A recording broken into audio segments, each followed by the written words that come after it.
चलो बच्चों, chemical kinetics में हम इस लेक्चर में पढ़ने वाले हैं रेट कांस्टेंट कैसे फाइंड किया जाए फॉर अ गिवन रिएक्शन। अब रेट कांस्टेंट कैसे फाइंड किया जाए, इससे पीछे हमने दो और टाइप इस तरह के क्वेश्चंस के किए। इसमें एक तो प्रेशर रिलेटेड क्वेश्चन हो गए, फिर the second lecture was attributed towards the volume related question. अब बच्चों ये जो तीसरा हिस्सा है इस तरह के न्यूमेरिकल्स की जो सीरीज, उसमें जो थर्ड पार्ट है that is titration related question. अब टाइट्रेशन के क्वेश्चंस बच्चों, अकेला ही टाइट्रेशन हो वही अपने आप में काफी होता है। Now this is the titration plus kinetics. तो सोचो कितना डेंजरस हो सकता है, कितना खतरनाक हो सकता है जिसमें टाइट्रेशन के साथ साथ काइनेटिक्स भी आ जाए। But of course it is not dangerous, बस एक बार समझने की आवश्यकता है। It's very easy. देखो कैसे करते हैं ऐसे questions. Okay, so let's start. एक क्वेश्चन से ही स्टार्ट करते हैं। तो एक रिएक्शन दी हुई है which is H2O2 aqueous is getting converted into water plus oxygen। ठीक। अब अगर आपको टाइट्रेशन की थोड़ी बहुत यादें ताजा हैं तो आपको ध्यान में होगा कि ये जो रिएक्शन होती है उसमें H2O2 पानी और ऑक्सीजन में कन्वर्ट हो जाता है। तो this is actual redox reaction. अब हम लोग रेडॉक्स टाइट्रेशन की बात ही कर रहे हैं। तो ये जो रेडॉक्स रिएक्शन है, इस रेडॉक्स रिएक्शन को रेडॉक्स क्यों बोला गया? अब इसको रेडॉक्स इसलिए बोला गया, यहां पर क्या करते हैं कि इसके ऑक्सीडेशन नंबर अगर देखें तो ऑक्सीजन के लिए बच्चों यहां पर -1 है, हाइड्रोजन के लिए +1 है, और यहां ऑक्सीजन 0 हो जाता है और यहां पर ऑक्सीजन -2 हो जाता है। तो यहां पर कुल, और हाइड्रोजन तो +1 ही है, तो out of the 4 oxygens present in reactant side, 2 oxygen items ऐसे हुए बच्चों जो वाटर के साथ दिख रहे हैं आपको, चूंकि 2H2O है, तो इनके ऑक्सीडेशन नंबर -1 से -2 हो गई। -1 से -2 मीन्स ऑक्सीडेशन नंबर डिक्रीज हो गई। यानी इन 2 ऑक्सीजन आइटम्स का तो रिडक्शन हुआ, या 2 मोल ऑक्सीजन आइटम का रिडक्शन हुआ, क्योंकि मोल के टर्म्स में बोलते हैं। टोटल अगर ये 2 मोल H2O2 है तो oxygen atoms are 4 moles. 4 moles में 2 moles oxygen atom are reduced and rest 2 moles of oxygen atoms are oxidised. Why? क्योंकि उनका ऑक्सीडेशन नंबर -1 से 0 पर पहुंच गया। उनका जो ऑक्सीडेशन नंबर है वो -1 से 0 पर पहुंच गया। तो -1 से ऑक्सीडेशन नंबर जब -2 हुआ तो इसे बोला जाएगा बच्चों दिस इज रिडक्शन। और वही oxidation number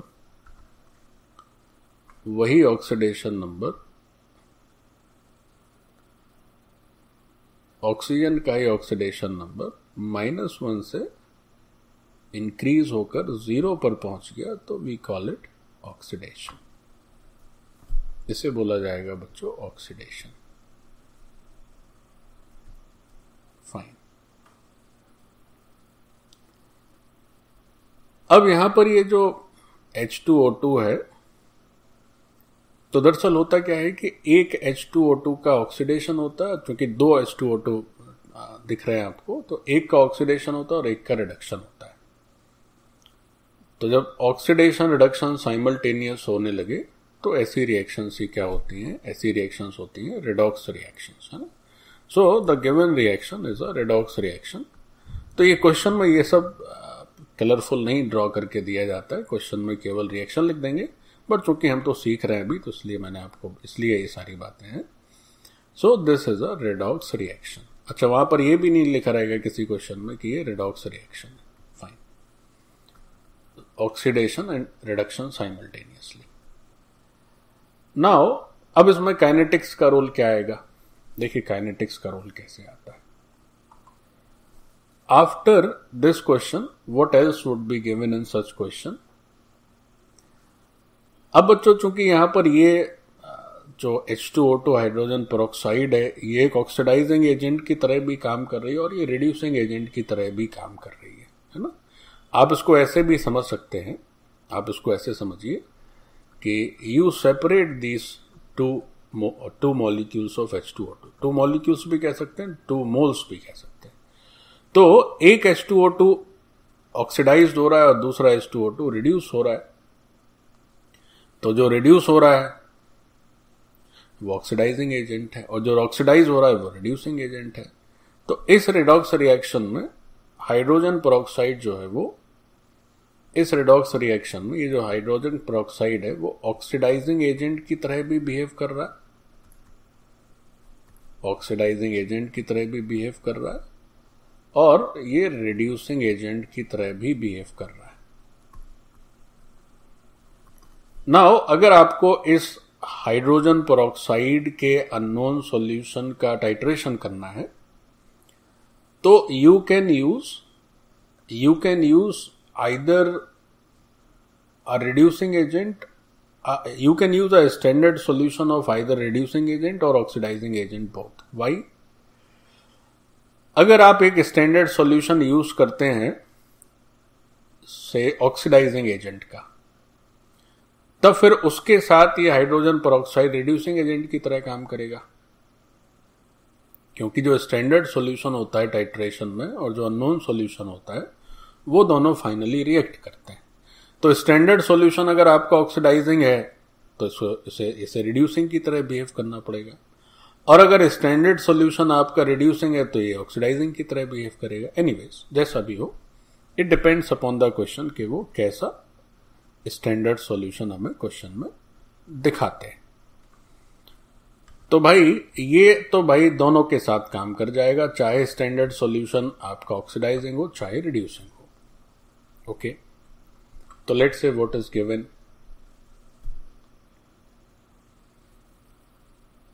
so for the given reaction mixture,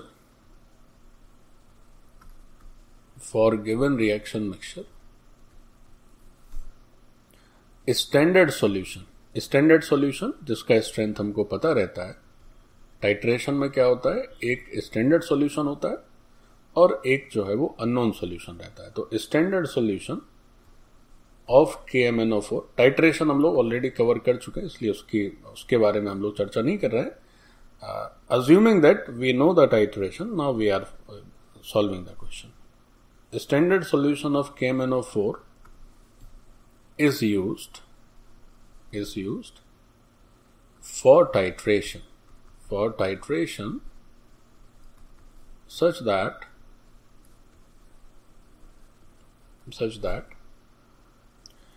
अब देखिए बच्चों, ये जो स्टैंडर्ड सॉल्यूशन ऑफ KMnO4 है, हम अच्छे से समझते हैं कि KMnO4 जो है बहुत ही तगड़ा ऑक्सीडाइजिंग एजेंट है।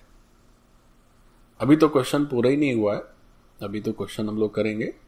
तो क्वेश्चन में क्या रहता है बच्चों, एक रिएक्शन दे दी जाएगी, तो यहां पर ये रिडॉक्स टाइट्रेशन से जुड़े हुए क्वेश्चन कर रहे हैं, तो रिडॉक्स रिएक्शन दी जाएगी नेचुरली। अब इस रिडॉक्स रिएक्शन में क्या है कि H2O2 ही ऑक्सीडाइजिंग और वही रिड्यूसिंग, दोनों एजेंट वही है। कई बार ऐसा भी हो सकता है अलग अलग हो, तो जैसे यहां पर मान लीजिए अलग अलग होता, ए होता, अभी उसको भी चलो करके दिखा देते हैं। तो standard solution of KMnO4 is used for titration such that, उसके बाद जो इंफॉर्मेशन है वो ये है कि जो V0 is given as the volume, V0 is the volume of standard solution of KMnO4 at t equal to 0, and Vt is the volume of standard solution of KMnO4, and this is the volume at time t. तो हमें क्या क्या मालूम हो गया, हमें मालूम हो गया इस क्वेश्चन में, एक तो रिएक्शन दी रहेगी, फिर जो स्टैंडर्ड सॉल्यूशन है that is given in the question, and apart from that उस स्टैंडर्ड सॉल्यूशन का दो इंस्टेंट पर हमें दो वॉल्यूम भी दिया रहेगा, which is used to titrate this reaction mixture. अब इतनी इंफॉर्मेशन का यूज करके पूछा जाएगा कि ये जो आपकी केमिकल रिएक्शन आप देख रहे हैं, इस रिएक्शन का भाई बताइए रेट कांस्टेंट क्या होगा, इसका क्या बताइए, इसका रेट कांस्टेंट बताइए। तो जगह नहीं है, मैं यहीं पे लिख देता हूं फाइंड के, सो दिस इज द क्वेश्चन। अब कैसे सॉल्व करें भाई, तो समझिए यहां पर ये H2O2, यहां ये जो H2O2 है ये दोनों रोल्स प्ले कर रहा है, ऑक्सीडाइजिंग भी और रिड्यूसिंग भी। तो KMnO4 का जो टाइट्रेशन होगा जब आपने इस रिएक्शन मिक्सचर में KMnO4 को मिलाया, तो अब समझिए रिएक्शन मिक्सचर जब शुरुआत में आपने KMnO4 को मिलाया तो there was only H2O2, but after some time in this mixture 3 components were present, H2O2, H2O as well as O2। अब तब आप जब KMnO4 को उसमें मिक्स करिएगा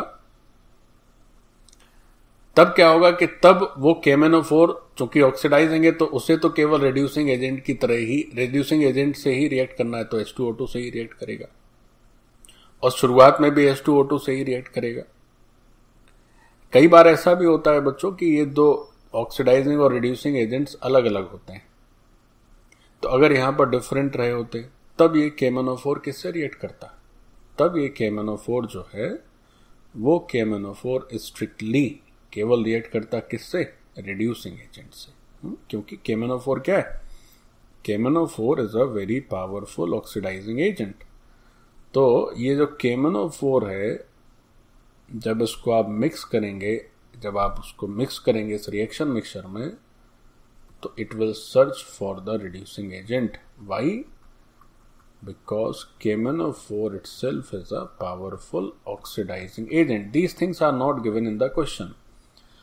ये आपको खुद समझना होगा। और अगर मान लीजिए कोई स्टैंडर्ड सॉल्यूशन से रिड्यूसिंग एजेंट का आप यूज करते हैं टाइट्रेशन में, तो अगर आप रिड्यूसिंग एजेंट का स्टैंडर्ड सॉल्यूशन यूज करते हैं तो फिर वो रिड्यूसिंग एजेंट ऑक्सीडाइजिंग एजेंट को ढूंढेगा, उसके साथ रिएक्ट करेगा। Anyways, so let's see this, फिर एक और करेंगे तो और बात करके देखने से बातें ज्यादा स्पष्ट होती हैं। So let's do the solution. तो सॉल्यूशन में सबसे पहले हमें यह लिखना चाहिए कि यहां जो H2O2 है is behaving as oxidizing agent and reducing agent both। ये दोनों की तरह बच्चों काम कर रहा है H2O2। फाइन। अब चूंकि ये दोनों की तरह काम कर रहा है, लेकिन बट हमारा जो स्टैंडर्ड सॉल्यूशन है विच इज KMnO4 एक्वस, तो ये जो सॉल्यूशन है वो तो ऑक्सीडाइजिंग एजेंट होता है। चूंकि हमारा स्टैंडर्ड सॉल्यूशन ऑक्सीडाइजिंग एजेंट है तो हमें ये जो H2O2 एक्वस है इसको मानकर चलना होगा कि अब ये रिड्यूसिंग एजेंट की तरह हमें से समझना होगा, तभी तो आपस में ट्रीटमेंट होगा इनका। फाइन, एक तो ये बात हो गई। अब कैसे रिएक्शन मतलब टाइट्रेशन का यूज कैसे होगा, तो देखें कैसे होगा। या टाइट्रेशन से पहले एक काम और समझ लेते हैं। जो अपनी रिएक्शन है उस रिएक्शन का हमें रेट कांस्टेंट चाहिए। So the reaction is, reaction को एक बार लिख लेते हैं, that this is 2H2O2 and this is 2H2O liquid plus O2 gas. शायद अगर ये मेंशन नहीं किया हो जल्दीबाजी में कि ये फर्स्ट ऑर्डर रिएक्शन है तो आप प्लीज मेंशन कर लीजिए। This is also given in the question that it is first order. तो बच्चों ये फर्स्ट ऑर्डर रिएक्शन ऐसा क्वेश्चन में पता है और इसके के की दरकार है। तो टाइट्रेशन तो खैर बाद में देखा जाएगा, पहले के से निपट लेते हैं। तो इनिशियली मानकर चलते हैं कि इस H2O2 का एक्टिव मास A0 है और शुरुआत में कोई भी वाटर या ऑक्सीजन गैस नहीं है। फिर समय बीता, H2O2 डिसोसिएट हुआ तो A0 माइनस 2x हो गया, यहां पर 2x हो गया और यहां पर x हो गया। चूंकि यहां पर दो कोफिशिएंट है, 2 coefficient, so 2x will be dissociated, 2x and x। Fine. As this is a first order reaction, तो ये तो हमें सपने में भी हम नहीं भूल सकते कि k जो है वो 2.303/t, उसके बाद log बेस में 10 और A0/80। So this is A naught divided by A naught minus 2x. So this is K. But in the question the given information was T. T पता था एक तो, उसके बाद फिर V naught पता था वॉल्यूम, और K-4 का वॉल्यूम, और उस K-4 का वॉल्यूम 2 इंस्टेंट पर पता था. शुरुआत में that was V naught and at time T that was VT. तो टाइम तो जानकारी है इसकी, लेकिन A naught और X तो पता ही नहीं है. हमारे पास किसी तरह अगर A naught और X आए तो बात बने, तभी तो K की बात बने, क्योंकि टाइम अकेले रखने से क्या होगा. तो अब इस A naught और X को निकालने के अलग अलग तरीके होते हैं. जैसे जब हम प्रेशर रिलेटेड प्रॉब्लम पढ़ते थे तो क्या पढ़े थे, वहां पर क्या होता है कि इनिशियल प्रेशर दिया रहता है और टाइम टी पर प्रेशर दिया रहता है. तो फिर टाइम टी पर जो प्रेशर दिया रहता है उसको यूज करके सीधा एक्स आ जाता है, और यहां पर ए नॉट की जगह पी नॉट लिखा जाता था. तो वो तो एकदम लॉलीपॉप वाले क्वेश्चन हो गए. फिर जब वॉल्यूम वाले क्वेश्चंस की बात करते थे काइनेटिक्स में, जब के निकालना है, तो उसमें क्या होता था बच्चों, जो गैस रिलीज होती थी उसका वॉल्यूम 2 इंस्टेंट पे दिया रहता था, टी और इन्फिनिटी पर. तो वहां से भी जो है बड़ी आसानी से एक्स आ जाता था. सॉरी, वहां पर क्या होता था कि इस ए नॉट और एक्स का रेशियो आ जाता था, है ना. अगर पीछे वाला लेक्चर आपको याद है तो उसमें क्या होता था कि हम लोग ए नॉट और एक्स का रेशियो लिख लेते थे. तो ए नॉट से डिवाइड कर देंगे तो वो भी बड़े आसानी से निपट जाता था. नाउ अब यहां पर क्या हुआ है कि थोड़ा सा जटिल हो गया. टाइट्रेशन की बात कह दी और क्वेश्चन को हैवी कर दिया, बट अंततोगत्वा तो हमें ए नॉट और एक्स से ही निपटना है, चूंकि the aim for the question is to solve this K. तब वो टाइट्रेशन हो या कुछ भी हो, काम तो वही करना है कि ए नॉट और एक्स से निपटना है. तो अब यहां पर टाइट्रेशन, जो रेडॉक्स टाइट्रेशन स्पेशली, इसमें एक क्वेश्चन, एक टाइप बच्चों इस क्वेश्चन का एसिड बेस्ड टाइट्रेशन भी होता है, तो that we will do later. Now we are doing redox titration. तो इस रिडॉक्स टाइट्रेशन से हमें क्या करना होगा कि ए नॉट और एक्स को चेक करना होगा. कैसे करेंगे, है ना. तो देखें, अब बात करते हैं हम लोग टाइट्रेशन की. तो titration is a very easy part. Titration का मतलब क्या होता है, देखो, अब टाइट्रेशन में क्या है कि अपना जो स्टैंडर्ड सॉल्यूशन है दैट इज ऑक्सीडाइजिंग एजेंट, है ना. So standard solution is the oxidising agent. This is standard solution which is of K-4. तो जो रिएक्शन मिक्सचर वाला पार्ट होगा वो रिड्यूसिंग एजेंट की तरह ही काम करेगा, तभी इस ऑक्सीडाइजिंग एजेंट से नप पाएगा. तो जो रिड्यूसिंग एजेंट हो गया, तो यहां पर इस रिएक्शन मिक्सचर में जो रिड्यूसिंग एजेंट है दैट इज H2O2. अच्छा, ठीक. अब भाई टाइट्रेशन का मतलब क्या होता है. टाइट्रेशन का मतलब यह होता है कि when these two react with each other, तो उतना ही हिस्सा इन दोनों का आपस में रिएक्ट करेगा, such that both must have equal number of gram equivalents. Titration का ही मतलब होता है. टाइट्रेशन का ही मतलब होता है कि जब कोई भी रिएक्शन होती है तो जो आपस में रिएक्ट करने वाले स्पेसीज हैं उनके ग्राम इक्विवेलेंट सेम रहने चाहिए, तभी वो रिएक्ट करते हैं. अच्छा, तो ग्राम इक्विवेलेंट्स जो है, gram equivalents of oxidising agent must be equal to gram equivalents of reducing agent. अब बच्चों यही अगर एसिड बेस्ड टाइट्रेशन होगा तो उसमें gram equivalents of acid is equal to gram equivalents of base. बस इतनी सी बात है. चलिए, so let's start with the initial moment which is t equal to 0. तो t equal to 0 पर the volume used for that standard K-MnO solution was V naught. This is given in the question. अब gram equivalent क्या होते हैं, volume into normality. Gram equivalent कैसे लिखा जाता है, नॉर्मेलिटी इंटू वॉल्यूम. अब समस्या ये है कि सर ये नॉर्मेलिटी तो पता ही नहीं है उस K-4 की, केवल वॉल्यूम ही देके छोड़ दिया, लग रहा है गलती से लिखा नहीं नॉर्मेलिटी. नहीं बच्चों, लिखने की ज़रूरत ही नहीं है। देखो क्यों नहीं, अभी समझ पाओगे। तो एनीवेज जो ग्राम इक्विवेलेंट होंगे वो होंगे नॉर्मेलिटी इनटू वॉल्यूम।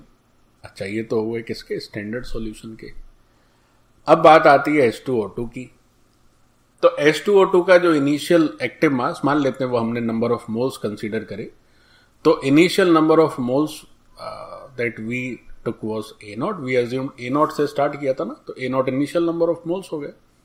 तो अगर नंबर ऑफ मोल्स दिए हैं और फिर ग्राम इक्विवेलेंट लिखना है तो हमें फिर उसके n फैक्टर से मल्टीप्लाई करना पड़ता है, तब ग्राम इक्विवेलेंट आता है।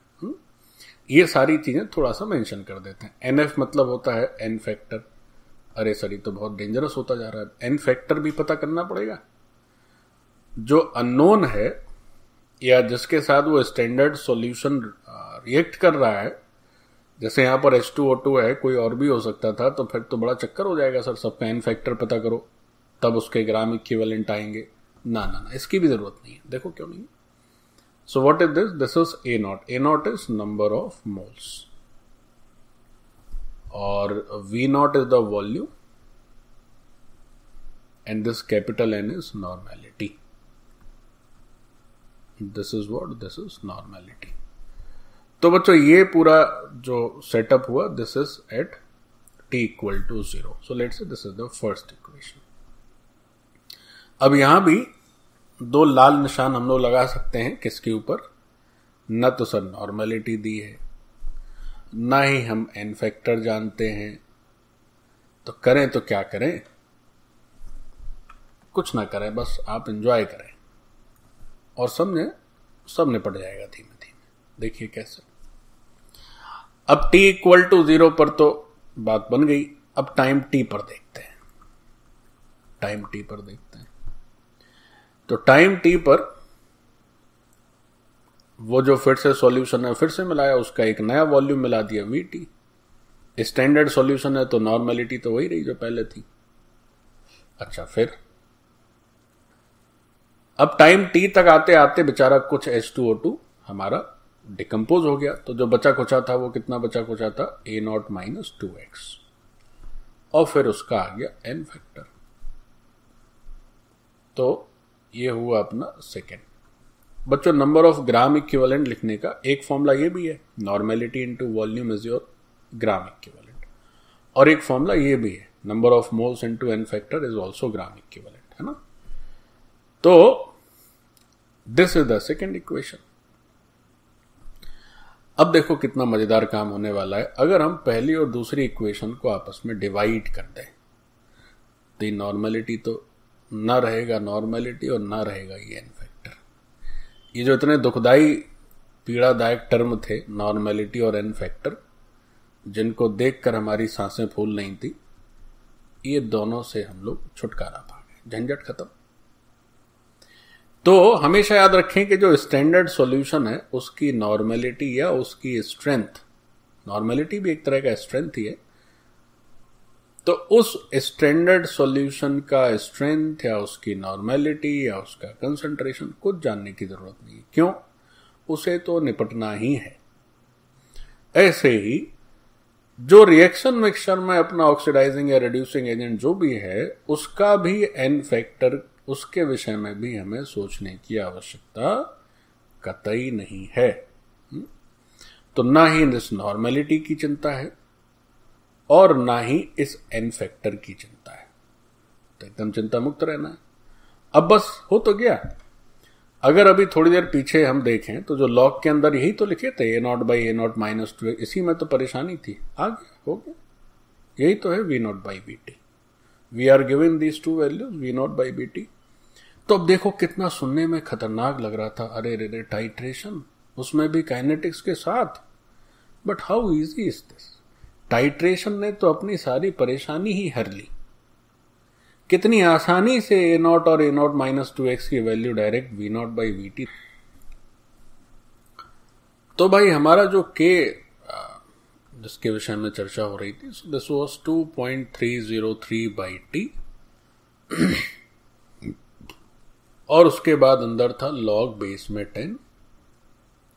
क्या था? A0 by A naught minus 2x लिख रहे थे और a naught by A naught minus 2x की वैल्यू अब हमारे पास आ चुकी है. So this is 2.303 by T log base 10 and this is v naught by vt. Done. Now we know everything, so this is your answer. ये हुआ बच्चों अपना k का आंसर. अब यहां पर एक थोड़ा सा x फैक्टर क्या है इस क्वेश्चन में. तो इस क्वेश्चन में x फैक्टर ये है कि ये टाइट्रेशन वाला शब्द केवल डराने के लिए, तो हमें नहीं डरना है. हमें क्या ध्यान रखना है, हमें ये ध्यान रखना है दैट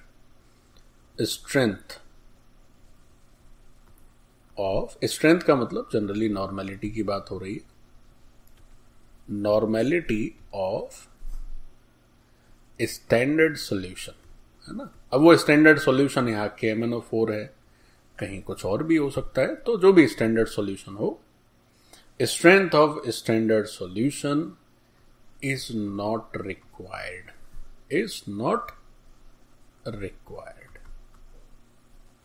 इसी तरह दूसरी बात क्या ध्यान रखनी है, दूसरी बात ये भी ध्यान रखनी है कि जो n फैक्टर है ऑफ ऑक्सीडाइजिंग एजेंट भी हो सकता है और रिड्यूसिंग एजेंट भी हो सकता है, बट जो भी रिएक्शन में पार्टिसिपेट कर रहा है ये रिएक्शन का हिस्सा है, या ये कह ले कि ये रिएक्टेंट है. तो n factor of this reactant is also not required. क्यों भाई?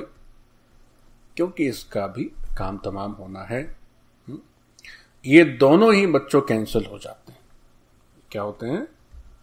ये दोनों ही कैंसिल हो जाते हैं. Both get cancelled.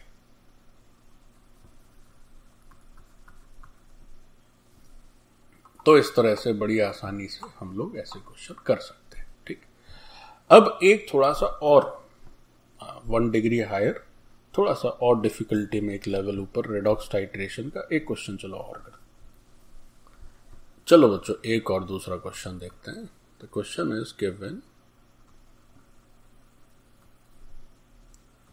2a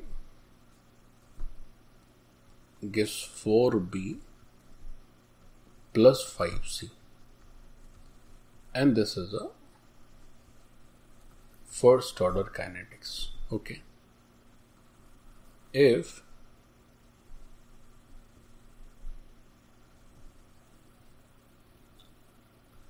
a standard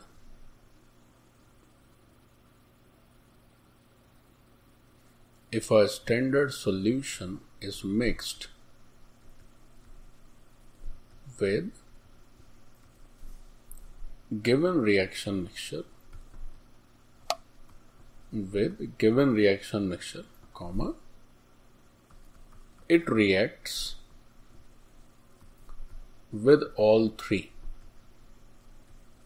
A, B and C. अब देखो ये कितना जटिल हो जाएगा. पिछले क्वेश्चन में जो स्टैंडर्ड सॉल्यूशन था वो तो बेचारा केवल और केवल H2O2 के साथ ही ट्रीट हो रहा था. इस O2 और H2 को तो छोड़ ही दिया था. अब यहां पर जो भी स्टैंडर्ड सॉल्यूशन मिलाया जा रहा है वो रिएक्शन में जितने कंपोनेंट है सबके साथ रिएक्ट करेगा. ठीक. With A, B and C full stop.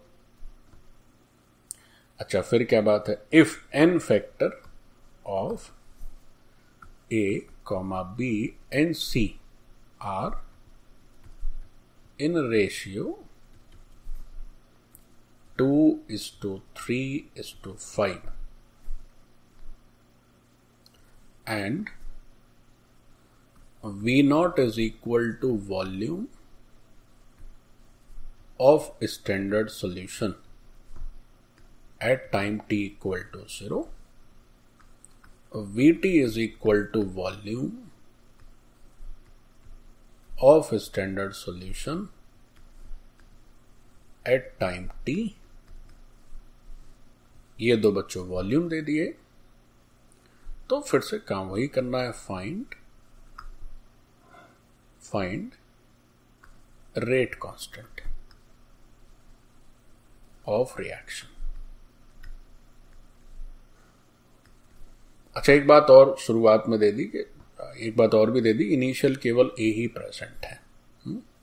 तो एक और इंफॉर्मेशन भी लिख सकते हैं कि एंड इनिशियली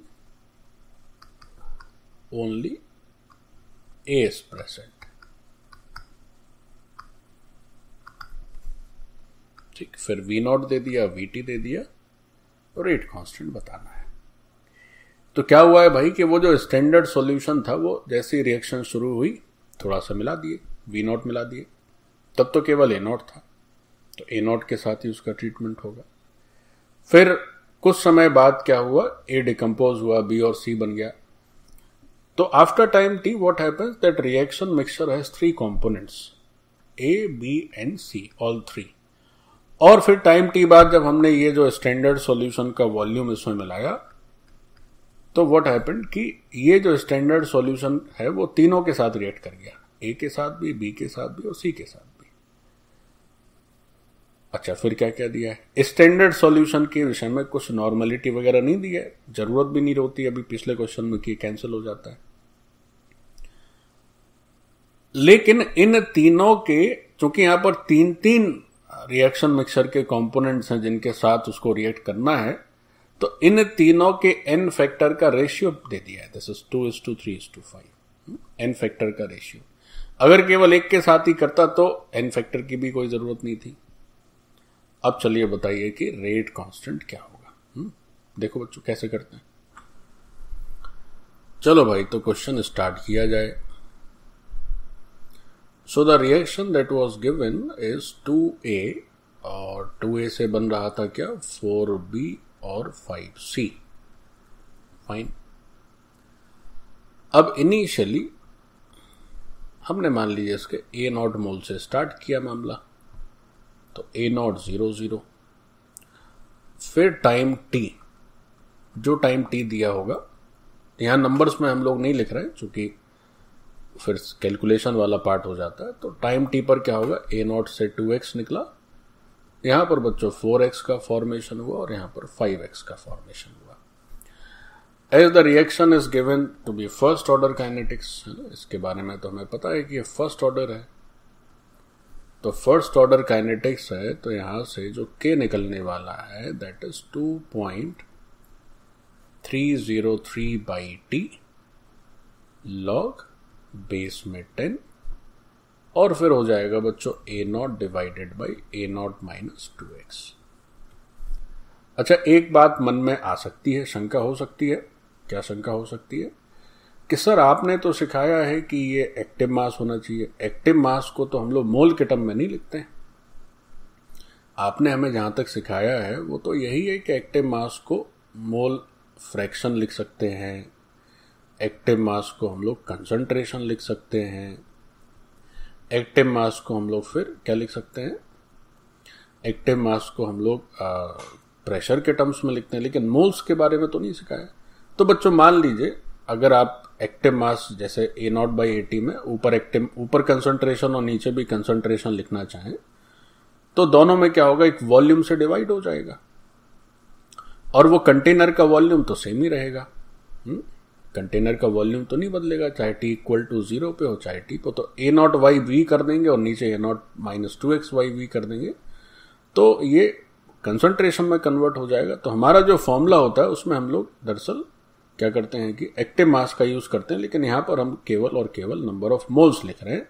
रीजन यही है कि if you divide by volume in both numerator and denominator it will get converted into active mass, but no change in the mathematical value as such, क्योंकि जो v नीचे भी और ऊपर भी वो डिवाइड करेंगे तो वो आपस में कैंसिल हो जाएगा। एनीवेज, तो इस के फॉर्मूले में अभी हम ये समझे कि ये दोनों ही क्या है भाई, हमारे नंबर ऑफ मोल्स हैं। टाइट्रेशन के क्वेश्चन में मोल लेके चलते हैं, क्योंकि बाद में हम एन फैक्टर का यूज करके फिर नंबर ऑफ इक्विवेलेंट्स लिखने रहते हैं हमें।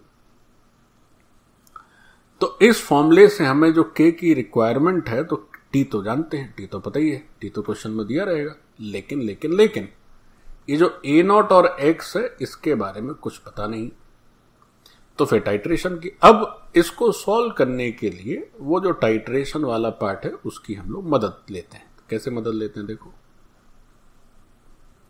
How to get the help.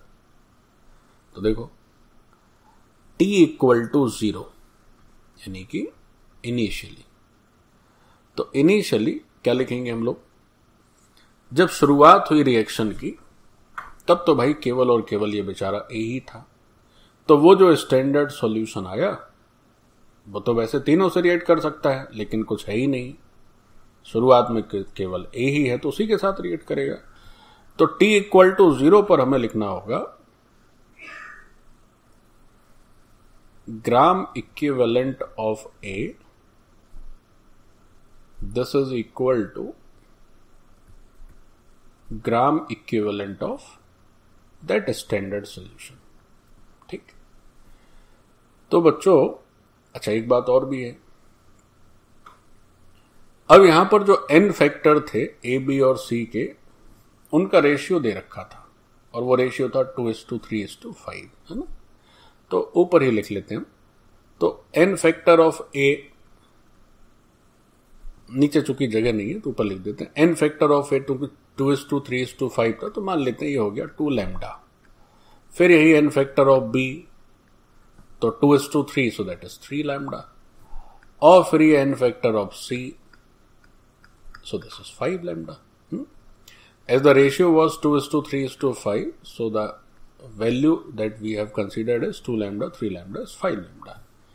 तो बच्चों ये जो ग्राम इक्विवेलेंट ए के हैं वो क्या होंगे, तो ए के नंबर ऑफ मोल्स, तो ए के नंबर ऑफ मोल्स A0 है शुरुआत में, और ए का n फैक्टर, तो n फैक्टर क्या लिया वो हम लोगों ने 2 lambda, so this is gram equivalent of A. Now gram equivalent of standard solution, तो स्टैंडर्ड सॉल्यूशन जो है उसका ग्राम इक्विवेलेंट कैसे लिखेंगे, तो उसकी नॉर्मेलिटी और उसका वॉल्यूम इनिशियली। तो ये जो रिजल्ट आया ये पहला रिजल्ट हो गया, this is the first result, this is the first result. अच्छा, so this is the result at t equal to 0। अब हम क्या करेंगे बच्चों, अब क्या करेंगे कि इस स्टैंडर्ड सॉल्यूशन को कुछ समय बाद भी रिएक्शन मिक्सचर में मिलाया गया, लेकिन तब उस रिएक्शन मिक्सचर में ए के साथ साथ बी और सी भी प्रेजेंट थे, और ये इतना बेशर्म सबके साथ रिएक्ट कर गया, ए के साथ भी रिएक्ट कर गया, बी के साथ भी रिएक्ट कर गया, सी के साथ भी रिएक्ट कर गया। कोई चिंता नहीं, देखो कैसे करेंगे। अब बच्चों बात करते हैं हम लोग टाइम टी की।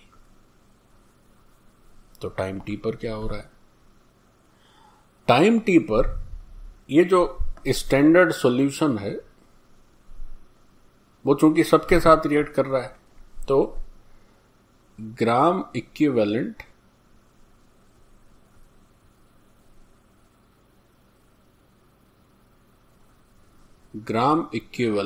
Of A plus gram equivalence of B plus gram equivalence of C, these 3 gram equivalents sum up और इनकी वैल्यू होनी चाहिए gram equivalent of that standard solution. वो जो भी हो, जो भी रिएजेंट हो या स्टैंडर्ड सॉल्यूशन जो भी उसके विषय में लिखा हो, तो चूंकि ये तीनों के साथ रिएक्ट करेगा, तो इन 3 के ग्राम इक्विवेलेंट्स जो होंगे वो सब मिलाकर इसके ग्राम इक्विवेलेंट के, चूंकि जो भी 2 चीजें आपस में रिएक्ट करती हैं उनके ग्राम इक्विवेलेंट सेम रहते हैं, तो इसका कुछ हिस्सा इसके साथ, कुछ हिस्सा बी के साथ, कुछ हिस्सा सी के साथ, तो ए के ग्राम इक्विवेलेंट, बी के ग्राम इक्विवेलेंट, सी के ग्राम इक्विवेलेंट, सबका समेशन होगा इसके ग्राम इक्विवेलेंट के बराबर। लेकिन ये कब, टाइम टी पर। तो अभी इससे पहले जो H2O2 वाला क्वेश्चन था वो बड़ा इजी था, क्योंकि उसमें शुरुआत में भी H2O2 के साथ ही रिएक्शन हो रही थी और बाद में भी H2O2 के साथ ही हो रही थी। लेकिन कई बार ऐसा भी हो सकता है कि बाद में, अब जैसे यहां पर बच्चों 3 के साथ हुआ, हो सकता है 2 के साथ ही करे, ये जरूरी नहीं, हो सकता है 1 के साथ ही करे, तो ये बात हमें ध्यान रखनी रहेगी। तो जिस जिस के साथ करे उनके ग्राम इक्विवेलेंट्स को आप इक्वेट कर दीजिए। तो देखें बच्चों, अब ए के ग्राम इक्विवेलेंट, तो टी टाइम पर ए के नंबर ऑफ मोल्स रह गए ए नॉट माइनस 2x, तो number of moles into N factor, it is the gram equivalent, plus फिर जो बी था उसके मोल्स का फॉर्मेशन हो गया था 4x, तो उसका एन फैक्टर कितना था 3 लैम्डा। फिर जो सी था उसके मोल का फॉर्मेशन हुआ था 5x, उसका एन फैक्टर कितना लिखे थे 5 lambda. Now summation of these 3 terms is equal to gram equivalents of this standard solution. तो ये हो गया n और n into the volume, normality into volume. So now this is the second result. या इसको थोड़ा सा नहीं, ठीक है, चलो ये हो गया सेकेंड रिजल्ट।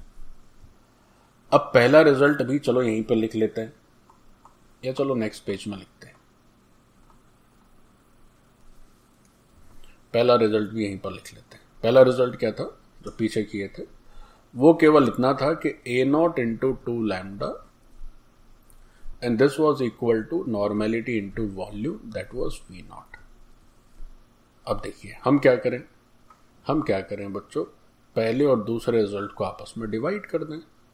तो ये तो न तो नॉर्मेलिटी रहने वाली है, इसका भी मामला निपट जाएगा, और वैसे ही ये लैम्डा भी निपट जाएगा। देखो लैम्डा हर टर्म में कॉमन है, तो जब आप डिवाइड करेंगे तो LHS से ऊपर नीचे से लैम्डा निकल जाएंगे और RHS से ये नॉर्मेलिटी निकल जाएगी। तो देखो क्या आएगा बच्चों। So let's say divide first by second. So जब हम ऐसा करते हैं तो जो रिजल्ट आता है that is 2a not divided by 2 a not minus 2x plus 12x, या हम डायरेक्ट रिजल्ट ही लिख देते हैं। When we will divide first by second, the result that we are going to have is 2a naught divided by 2a naught plus 33x, और ये हो गया बच्चों v नॉट बाई vt। ये हो गया v नॉट बाई vt। अब क्या करें, यहां से क्या करिए, आप a नॉट से डिवाइड कर दीजिए ऊपर नीचे, तो ये हो गया 2 डिवाइडेड बाई 2 और नीचे हो गया 33 x बाई ए नॉट, और ये वैल्यू हो गई v नॉट बाई vt। अच्छा, फिर जब आप इसको सॉल्व करेंगे, so what will happen, now you will have this x by A not, और इसकी वैल्यू आएगी बच्चों 2 बाई 33 और vt minus V naught by V naught. एक बार कैलकुलेशन आप चेक कर लीजिएगा, देयर मे बी सम गड़बड़ी। एनीवेज, तो ये x बाई ए नॉट जो भी है वो हो गया। अब x बाई ए नॉट हो गया तो सब हो गया, मामला खत्म हो गया। कैसे, फिर से अगर हम उस k पर चलें तो k का जो वैल्यू थी that was 2.303 by T log में बेस 10, ऊपर आता था a नॉट और नीचे आता था a नॉट माइनस 2x। अब चूंकि यहां पर बच्चों हम लोगों ने x बाई ए नॉट को सॉल्व कर लिया है, तो now what we need to do just is, हम इस लॉग के अंदर वाले एक्सप्रेशन में ए नॉट से कर देते हैं डिवाइड प्यारे बच्चों। तो जब हम ऐसा करेंगे, सो this is 1, this is 1 and this is 2 और x बाई ए नॉट। अब इस x बाई ए नॉट को आप क्या करें, इस x बाई ए नॉट को उठाकर यहां रिप्लेस कर दें। ये जो वैल्यू आई, as we know about this, तो आप ऐसा भी कर सकते हैं प्यारे बच्चों, चाहे पहले इसको सॉल्व करके फिर रिप्लेस करें या सीधा रिप्लेस कर दें और v नॉट और v के टर्म में जो कुछ भी आएगा फिर उसको सॉल्व करें। So this is the final answer which was asked. ये जो k की वैल्यू थी, now we have solve this k। तो इस तरह से ये रिडॉक्स टाइट्रेशन का क्वेश्चन हो सकता है, पर ध्यान रहे कि ये जो रिएक्ट करने की बात है, ये कितने भी कंपोनेंट्स के साथ वो जो स्टैंडर्ड रिएजेंट है वो रिएक्ट कर सकता है। ठीक है, तो इसमें हमें बस ध्यान क्या रखना है, इसमें हमें चाहे तो ये सब बात बड़ी कॉमन है कि जो नंबर ऑफ ग्राम इक्विवेलेंट्स की बात होती है,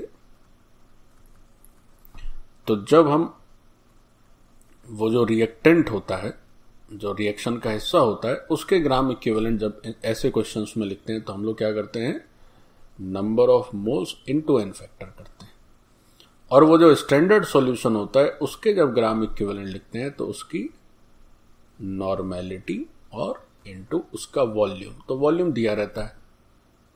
अच्छा, इसमें भी ध्यान रखने योग्य क्या बात है, इसमें ध्यान रखने योग्य ये बात है कि यहां पर ये जो एन फैक्टर है इसकी जरूरत पड़ती नहीं है और नॉर्मेलिटी की भी जरूरत नहीं पड़ती है, क्योंकि यहां पर 3 के साथ रिएक्ट कर रहा था तो एन फैक्टर का रेशियो देना तो जरूरी था, तभी तो वो लैम्डा क्रॉस हुआ। So anyway, so with this now we can solve these questions very easily, redox titration. So this part is done प्यारे बच्चों, ये मामला हो गया समाप्त। Thank you.